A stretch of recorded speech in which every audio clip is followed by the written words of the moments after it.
ہر قسم کے روحانی جسمانی مسائل اور وظائف کے لیے پیر اقبال قریشی چینل کو سبسکرائب کریں۔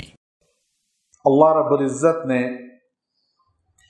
انسان کی زندگی کو دنیا کے اندر محدود رکھا، اور انسان دنیا میں آتا ہے تو جانا اس کا مقدر ہے، دنیا کو چھوڑ جانا۔ دنیا کو چھوڑ کے چلے جانا یہ ایک ایسا سچ ہے جسے موت کہا جاتا ہے۔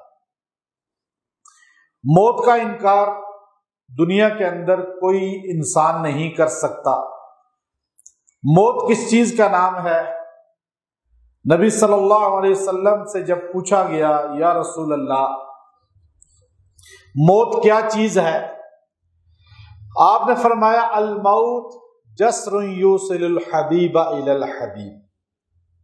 موت اس کو کہا جاتا ہے کہ انسان اپنے محبوب سے ملنے کے لیے جب جاتا ہے تو بیچ کے رستے کو، پل کو موت کہا جاتا ہے۔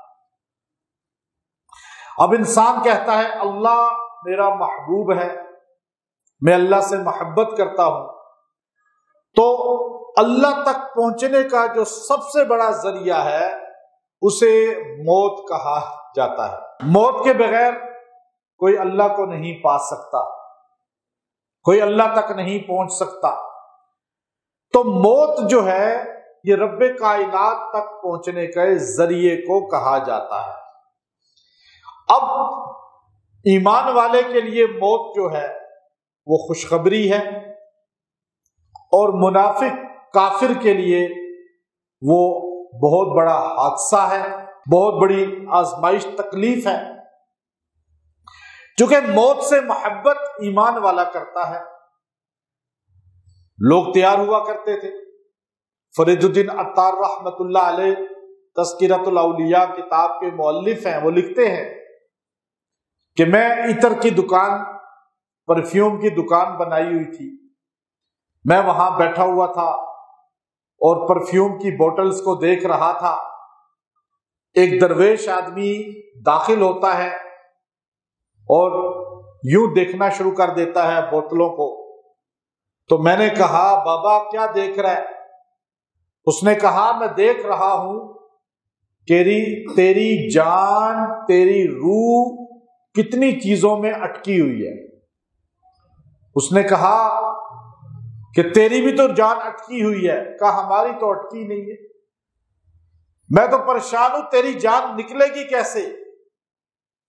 تو بڑی اذیت میں ہوگا جب جان تیری نکلے گی، چونکہ پھنسی ہوئی جو بہت جگہوں پہ ہے۔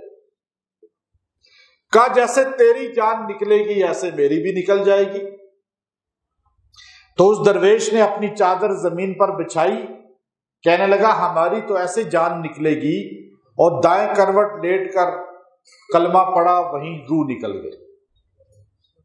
فرید الدین عطار رحمت اللہ علیہ کہتے ہیں میں دہل کے رہ گیا کہ ایسے لوگ مرتے ہیں اللہ والے، اور ہمیں تو آج دیکھتے ہیں اسپتالوں میں وینٹیلیٹر پہ لوگ، آکسیجن لگی ہوئی ہے، دعائیں کرا رہے ہیں، جی دعا کریں آسانی ہو جائے، کیونکہ روح نکل ہی نہیں رہی۔ اتنی جگہ پھنسی ہوئی ہے، زمینوں میں، بینکوں میں، گھروں میں، گاڑیوں میں، پتہ نہیں کس کس چیز میں روح پھنسی ہوئی ہے۔ ایک صحابی آئے، یا رسول اللہ مجھے موت سے محبت نہیں ہے، موت سے مجھے خوف آتا ہے، موت کا سن کے میں ڈر جاتا ہوں۔ کہا تیرے پاس مال ہے؟ کہ یا رسول اللہ ہے۔ کہ اللہ کی راہ میں دے دے۔ جہاں بندے کا مال ہوتا ہے وہاں رہنے کو دل کرتا ہے۔ یہ مال یہاں ہوگا تو رہنے کو یہاں دل کرے گا، مال اللہ کی راہ میں لگا ہوگا تو وہاں جانے کو دل کرے گا۔ اس لیے صحابہ اکرام رضوان اللہ تعالی علیہم اجمعین جب شہید ہوتے تھے، جب ان کی روح نکلتی تھی اور کافر ان کو تلوار یا نیزے سے شہید کرتا تھا تو صحابہ کی زبان سے ہائے بائے نہیں نکلتا تھا، بلکہ ایک جملہ ایک کافر کہنے لگا میں نے 10 صحابہ کو شہید ہوتے ہوئے دیکھا تو میں حیران تھا، وہ یہ جملہ کہہ کے شہید ہوتے تھے۔ میں سوچتا تھا کہ کون سی کامیابی ہے جس کو وہ بیان کر رہے ہیں موت کے وقت۔ آخر میں نے جب تحقیق کی تو مجھے پتا چلا کہ ایمان والا جب مرتا ہے تو سب سے بڑی یہ کامیابی ہے اس کی، کہ صحابہ شہادت کے وقت کہتے تھے فزتو ورب کعبہ، رب کعبہ کی قسم ہم کامیاب ہو گئے۔ اب ہم کہہ سکتے ہیں کیونکہ ہمارے اعمال نہیں ہیں، کوئی تیاری نہیں ہے۔ تو موت ایک ایسی چیز ہے کہ انسان کے ساتھ جڑی ہوئی ہے، ہر لمحے تیاری کرنی ہے موت کی، نہیں پتا کب آ جائے۔ ان اللہ عندہ علم الساعہ، 5 چیزوں کا علم اللہ کے علاوہ کوئی نہیں جانتا۔ سورہ لقمان کے آخر میں اللہ نے 5 چیزوں کا ذکر کیا، ان میں یہ موت کا ذکر بھی ہے۔ کہاں آئے گی کوئی نہیں پتا، کب آئے گی کوئی نہیں پتا۔ خالد بن ولید رضی اللہ تعالی عنہ فرمایا کرتے تھے میں شہادت کی موت چاہتا تھا، 125 جنگیں لڑی اور شہید ہونے کے لیے لڑی کہ مجھے موت آ جائے اللہ کی راہ میں شہید ہو جاؤں، لیکن 125 جنگوں میں شہید نہیں ہوئے۔ پتا چلا کہ جہاد میں موت نہیں آتی، یہ صرف انسانوں کا وہم ہے۔ تو اللہ رب العزت موت کہاں دیتا ہے؟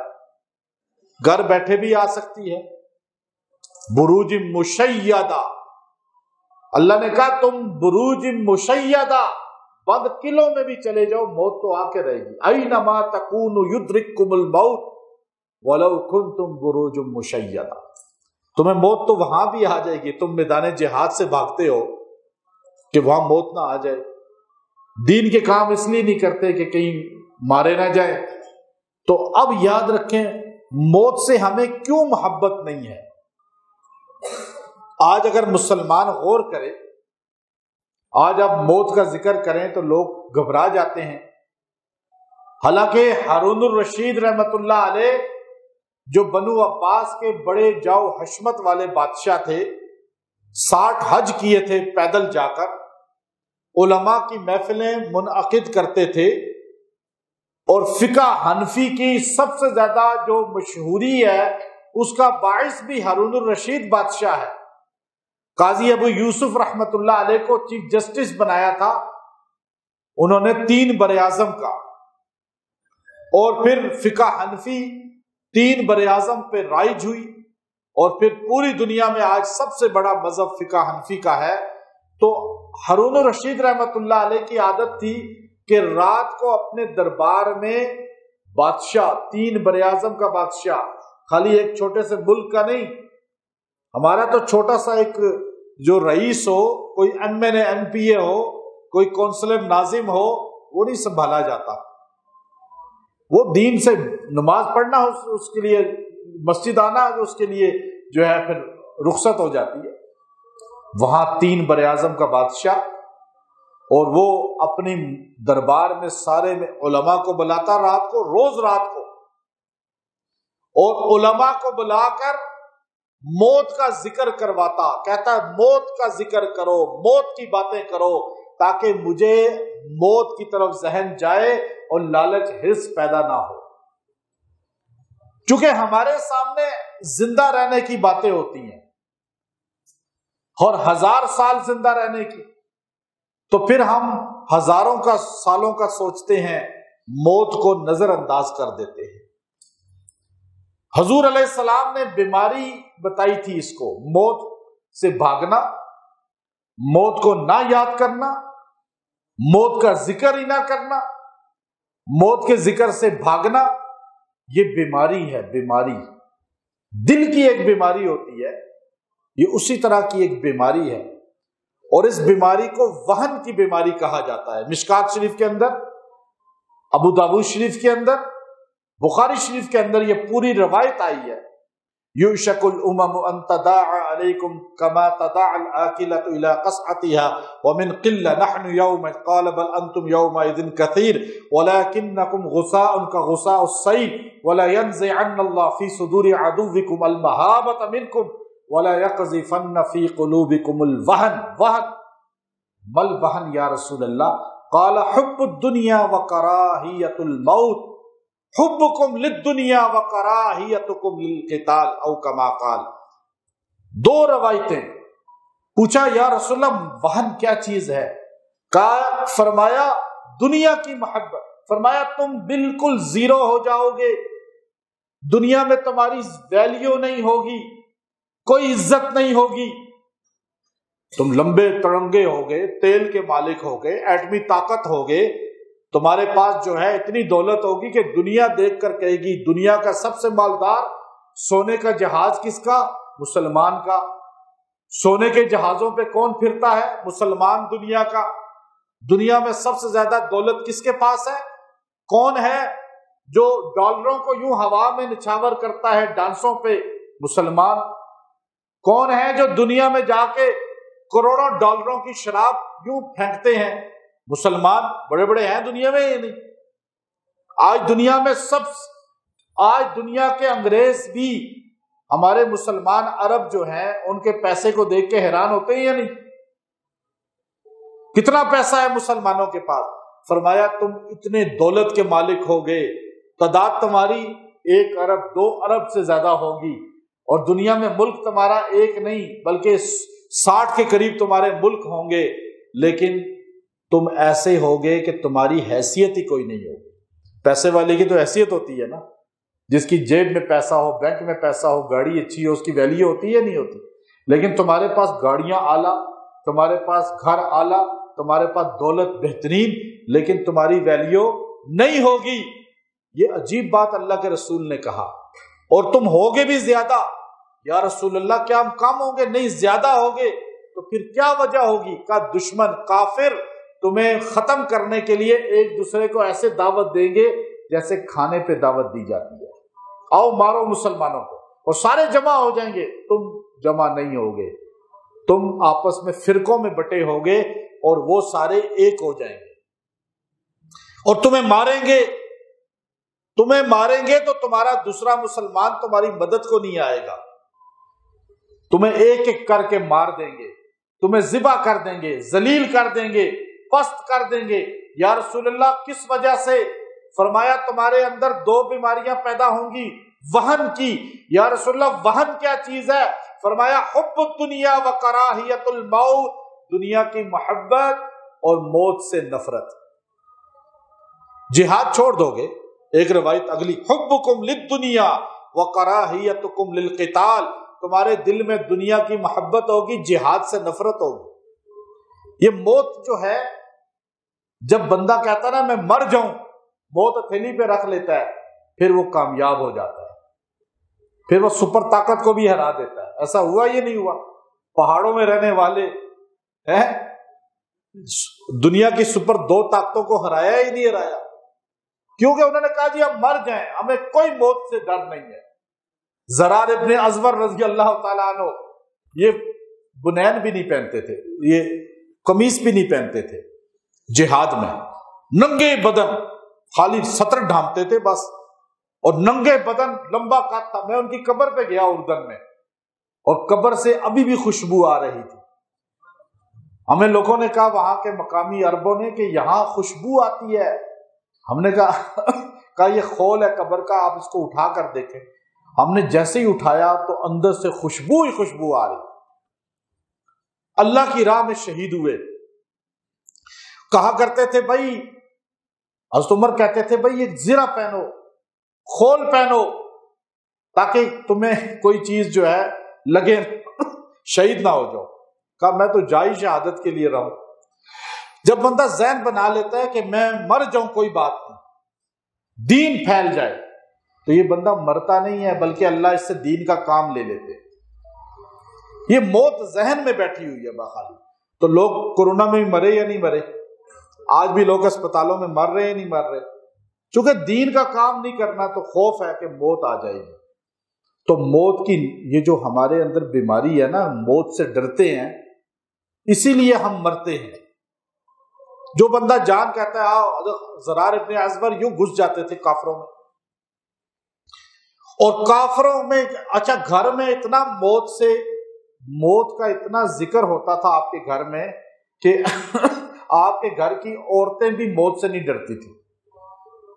ہمارے تو بچے بھی ڈرتے ہیں، موت کا بھی ذکر کریں تو ہمارے گھر میں ابھی یہاں ایک فائر ہو جائے سارے بھاگ جائیں گے، کہیں گے پتہ نہیں موت نہ آ جائے، الگ گولی ہوا میں چلی ہے، خوف ہے نا۔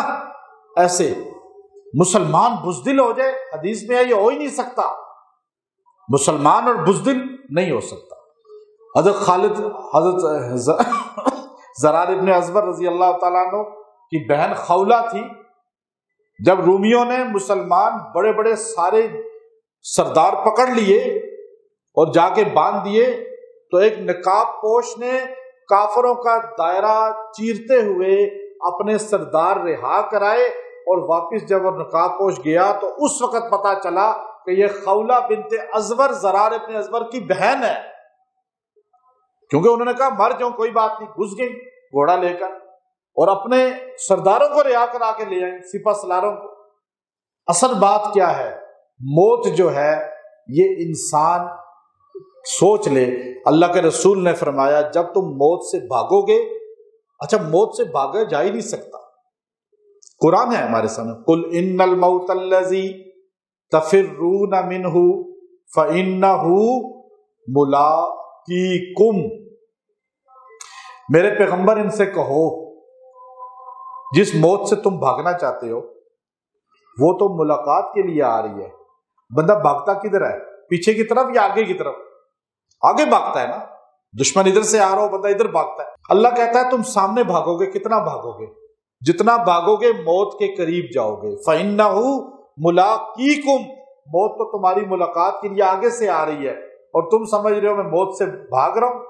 سال گرا، ایک سال گر گیا یا زیادہ ہو گیا سالگرہ پر؟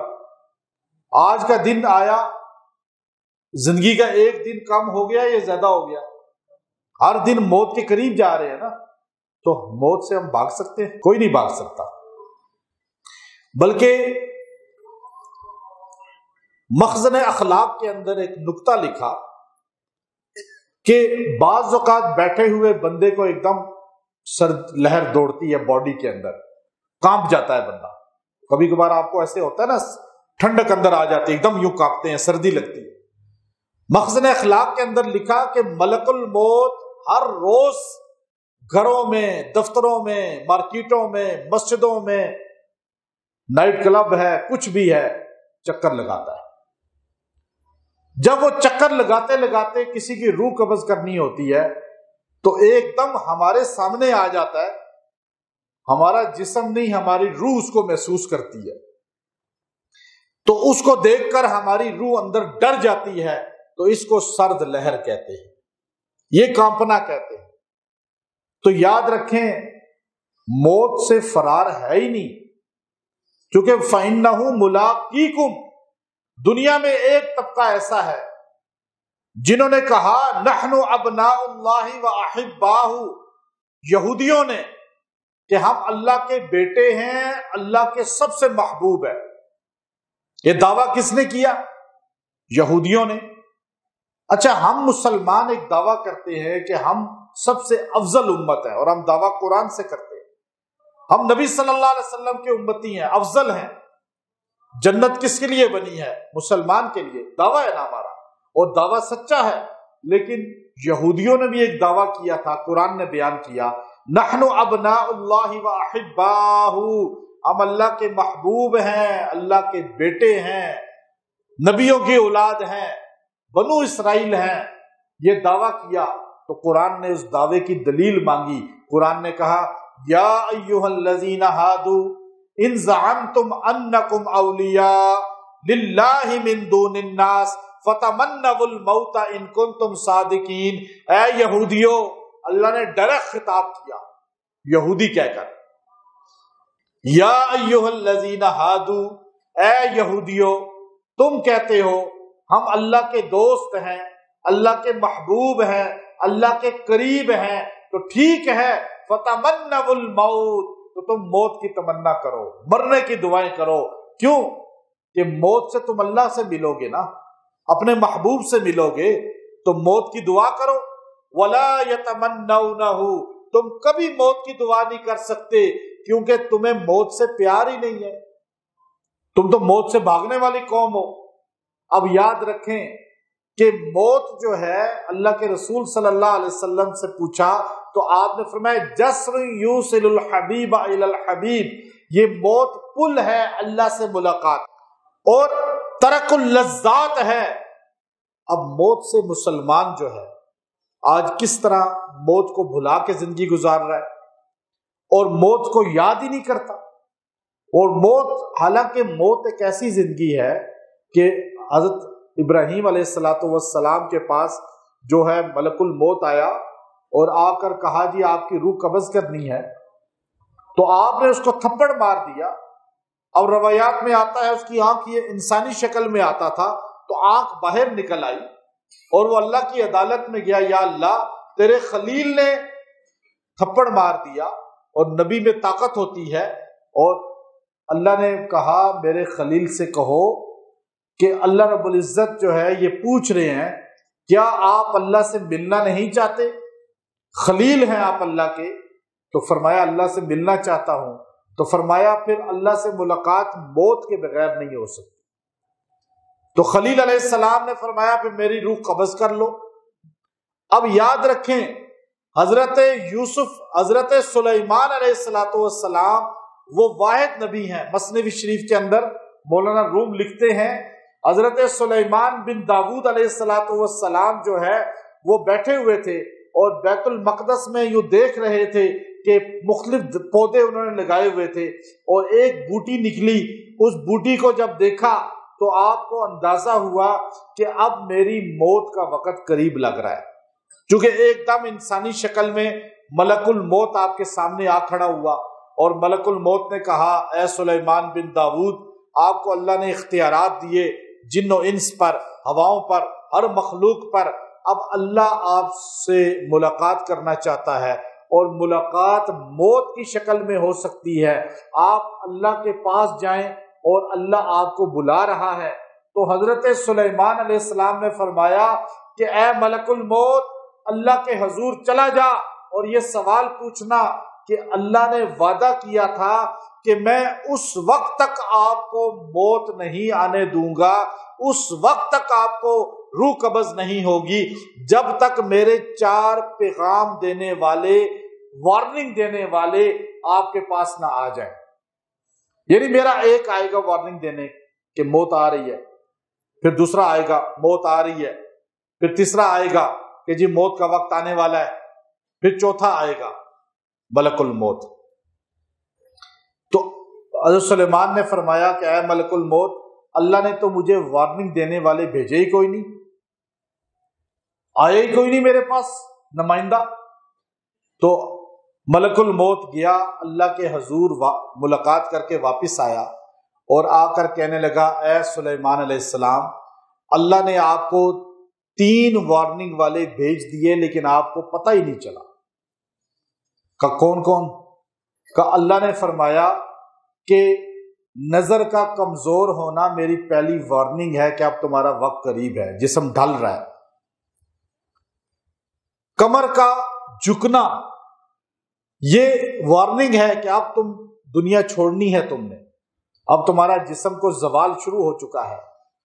اور پھر ہڈیوں کا کمزور ہو جانا اور جھریاں پڑ جانا، بڑھاپا آ جانا، بالوں کا سفید ہو جانا، یہ وارننگ ہے کہ اب تمہارا وقت قریب ہے، اب تم نے یہاں سے چلے جانا ہے۔ اب آپ کے پاس ہم نے 3 مہمان بھیجے، آ کے وارننگ دی، آپ کا جو ہے وہ نظر بھی کمزور ہو گئی، آپ کا جو ہے کمر بھی جھکنا شروع ہو گئی، آپ کی ہڈیاں بھی کمزور ہو گئیں۔ اب آپ کے پاس ملک الموت چوتھا وارننگ موت کی لے کر آ گیا۔ آج یہاں کتنے لوگ ہیں، ایج زیادہ ہو رہی ہے لیکن موت سے اتنے ہی غافل ہیں، بڑھاپے کی حدود کراس کر رہے ہیں لیکن موت کو یاد ہی نہیں کیا، کوئی آخرت کی تیاری ہی نہیں، نماز ہی نہیں پڑھتے، اللہ کو یاد ہی نہیں کرتے، بلکہ یہاں ہمارے سیاستدان تو 70 سال کے کیا حال کر رہے ہیں، سارے 70 کے اس میں ہیں یا نہیں؟ بھائی ابھی تو آپ ویسے ہی اللہ کو یاد کریں، عوام سے دعائیں لیں، اپنی موت کی تیاری کریں، ابھی بھی آپ کے پاس وقت ہے، 1-2 سال اگر آپ عوام سے دعائیں لے لیں، کوئی اچھا کام کر جائیں، یہ لوگ آپ کو دعائیں دیں گے تو آپ کی آخرت بن جائے گی۔ لیکن ابھی بھی دعائیں لے رہے نہیں لے رہے، لے رہے نہیں لے رہے، کس عمر میں؟ اگر ان کی عمر ہوتی نا 20 30 40 سال کی، ہم کہتے ہیں جی ابھی ان کو تجربہ نہیں ہے، ابھی تو لالچ کی عمر ہے، بلکہ لالچ کی عمر پتہ ہے ہمیشہ 70 سال کے بعد ہوتی ہے، یہ میں آپ کو بتا دوں۔ ابھی ان کو اور لالچ زیادہ ہے، حالانکہ ان کے دانت آئی نہیں ابھی کام والے، ابھی بیچارے کھا ہی کچھ نہیں سکتے، لیکن زندہ رہنا چاہتے ہیں، اور ان کا شوق ہے کہ 100 سال اور زندہ رہیں۔ کس کے پیسے پہ زندہ رہیں؟ عوام کے پیسے پہ۔ موت کا ان کو چونکہ موت کا نہیں ہے۔ 2 سال ایک بندہ حکمران بنا، عمر بن عبدالعزیز رحمت اللہ علیہ، آج تاریخ میں اس کا نام دیکھیں۔ اصل چیز کیا ہے کہ جس آدمی کو موت کی طرف ذہن ہوگا، توجہ ہوگی، وہ تیاری کرے گا۔ اور موت ایک ایسی چیز ہے، یاد رکھیں، قرآن پاک نے صاف لفظ میں فرمایا کل نفس ذائقۃ الموت، ہر نفس نے موت کا ذائقہ چکھنا ہے۔ اب کوئی بچ نہیں سکتا۔ بڑے بڑے آئے یہاں پر، بڑے بڑے بادشاہ، بڑے بڑے سپہ سالار، بڑے بڑے پیسے والے، لیکن آج ان کا کوئی نام نہیں ہے تاریخ میں۔ لوگ ان کو بھول چکے ہیں، ان کی قبروں کو بھی بھول چکے ہیں۔ اس تاریخ میں ایسا بندہ بھی آیا جس نے تقریر کرتے ہوئے کہا تھا میرا دل چاہتا ہے سونے کی کشتی بناؤں اور سارے علماء اور مذہبی لوگوں کو اس کشتی پہ بٹھا کر سمندر میں ڈبو دوں۔ آیا تھا ہی نہیں آیا تھا؟ اور پھر تاریخ نے دیکھا وہ جو پاکستان کا گورنر جنرل ہوا کرتا تھا اور پھر وہ انگلینڈ میں برتن دھویا کرتا تھا، ایسی حالت میں مرا ہی نہیں مرا۔ کراچی کے گورا قبرستان میں اس کی قبر ہے، آپ دیکھیں کہ کتے آ کے اس کی قبر پہ ابھی پیشاب کرتے ہیں، کسی کو یاد ہی نہیں ہے، کوئی ہاتھ اٹھاتا نہیں ہے اس کے لیے۔ زندگی تو گزر جاتی ہے، وقت بھی گزر جاتا ہے۔ اعمال ایسے کریں کہ آپ کا نام روشن ہو۔ آج اللہ کے ولیوں کا نام لیا جاتا ہے، ان کی قبروں کو بھی لوگوں نے کس طرح جو ہے، قبروں کی بھی لوگ حفاظت کرتے ہیں، ان کے نام کی بھی حفاظت کرتے ہیں۔ جس نے اللہ کے بندوں کے لیے کام کیا وہ مر کے بھی زندہ ہوتا ہے، مخلوق کی جو خدمت کرے گا۔ اب کل نفس جو اللہ نے کہا، ہر نفس نے موت کا ذائقہ چکھنا ہے۔ یہ ذائقہ ایسی چیز ہے نا جو حلق میں آتا ہے۔ آپ سیب کا ذائقہ، آم کا ذائقہ، کوئی بھی فروٹ کھاتے ہیں اس کا ذائقہ آپ کہتے ہیں نا یہ ذائقہ ہے۔ موت ایک ذائقہ ہے۔ اور امام غزالی رحمت اللہ علیہ نے اپنی نسخہ کیمیا کتاب کے اندر لکھا کہ حضرت عیسیٰ علیہ السلام کے سامنے آپ کے حواریین آئے اور کہنے لگے کہ آپ جب بھی قبر سے مردہ زندہ کرتے ہیں تو وہ مردہ تازہ قبر کا ہوتا ہے، آپ کسی قدیم پرانی قبر سے مردہ زندہ کریں تاکہ ہمیں آپ کی قدرت کا پتہ چلے کہ واقعی آپ اللہ کی طرف سے یہ معجزہ لے کر آئے ہیں۔ تو آپ نے فرمایا کوئی قدیم قبر پہ لے جاؤ، تو آپ کے حواریین آپ کو ایک بہت بوسیدہ پرانی قبر پہ لے گئے اور کہا جی یہاں سے آپ مردے کو زندہ کریں۔ حضرت عیسیٰ علیہ السلام اس قبر پہ کھڑے ہو گئے اور آپ نے وہاں کھڑے ہو کر اللہ رب العزت کے حضور اسم اعظم پڑھ کے دعا کی اور یہ جملہ کہا قم بِإِذْنِ اللَّهِ۔ یہ آپ کا جملہ اسم اعظم تھا، بِإِذْنِ اللَّهِ، بِإِذْنِ اللَّهِ کا لفظ استعمال کرتے تھے۔ آپ نے فرمایا قم بِإِذْنِ اللَّهِ، اٹھ اللہ کے نام، اللہ کے حکم سے۔ تو ایک دم قبر جو ہے وہ 2 لخت ہوئی اور قبر کے اندر سے، پرانی قبر، بوسیدہ قبر، اس کے اندر سے ایک نوجوان کھڑا ہوتا ہے اور وہ ایسا کہ اس کے بال بڑے بڑے تھے اور ان میں مٹی تھی اور جسم صحیح سالم تھا اور کفن پہنا ہوا تھا، اور وہ کھڑا ہوا اللہ کی تعریف کرتے ہوئے، اللہ کی توحید بیان کرتے ہوئے، گویا کہ آپ نے بتایا کہ جو لوگ ایمان پر مرتے ہیں وہ مر کر زندہ جب ہوں گے اس وقت بھی اللہ کی تعریف کر رہے ہوں گے۔ اب وہ اللہ کی تعریف کرتے ہوئے کھڑا ہوا تو آپ نے اس سے پوچھا تیرا نام کیا ہے؟ اس نے فرمایا سام بن نوح بن لامک بن متوشائخ بن اخنوع بن یارو بن ملحلئیل بن قنان بن انوش بن شیس بن آدم علیہ السلام۔ اب وہ حضرت نوح کا بیٹا ہے، 3 بیٹے تھے جن سے نسل چلی۔ یہ ایشیا والے سام کی اولاد ہیں، پھر یافس کی اولاد ہیں، دوسرے حام کی اولاد ہیں، افریقن۔ یافس کے کہتے ہیں افریقن ہیں، حام کا جو ہے یہ چائنیز اور یہ دیگر لوگ ہیں۔ لیکن سام وہ کہنے لگے میں سام ہوں، نوح علیہ السلام کا بیٹا۔ تو آپ اتنے حیران ہوئے کہ عیسیٰ علیہ السلام حضور علیہ السلام سے پہلے 571 سال آئے اور نوح علیہ السلام دوسرے نبی ہیں، اور نوح علیہ السلام کا بیٹا گویا کہ زمین دوبارہ آباد ہوئی تو یہ اس وقت تھا دنیا پہ پہلا بندہ، زمین دوسری مرتبہ ختم ہو کے آباد ہوئی تو پہلا بندہ اس زمین کو آباد کرنے والا سام بن نوح ہے۔ تو فرمایا آپ سام ہیں؟ تو فرمایا بتاؤ تو صحیح کہ قبر کے حالات آپ ہمیں بتائیں، منکر نکیر کے حالات آپ ہمیں بتائیں، وہاں کی وحشت کے متعلق۔ تو اس وقت سام بن نوح علیہ السلام نے رونا شروع کیا اور فرمانے لگے اے عیسیٰ علیہ السلام، آپ مجھ سے قبر کی وحشت، قبر کے احوال، قبر کی زندگی کے متعلق پوچھ رہے ہیں، آپ مجھ سے موت کے متعلق کیوں نہیں پوچھتے کہ جو آج سے کئی ہزار سال پہلے مجھے موت کا ایک جھٹکا لگا تھا اور وہ موت آئی تھی، اس کی کرواہٹ آج تک میرے گلے میں قائم ہے۔ اب ایک جھٹکا لگتا ہے موت کا، لیکن موت ذائقہ ہے، ذائقہ۔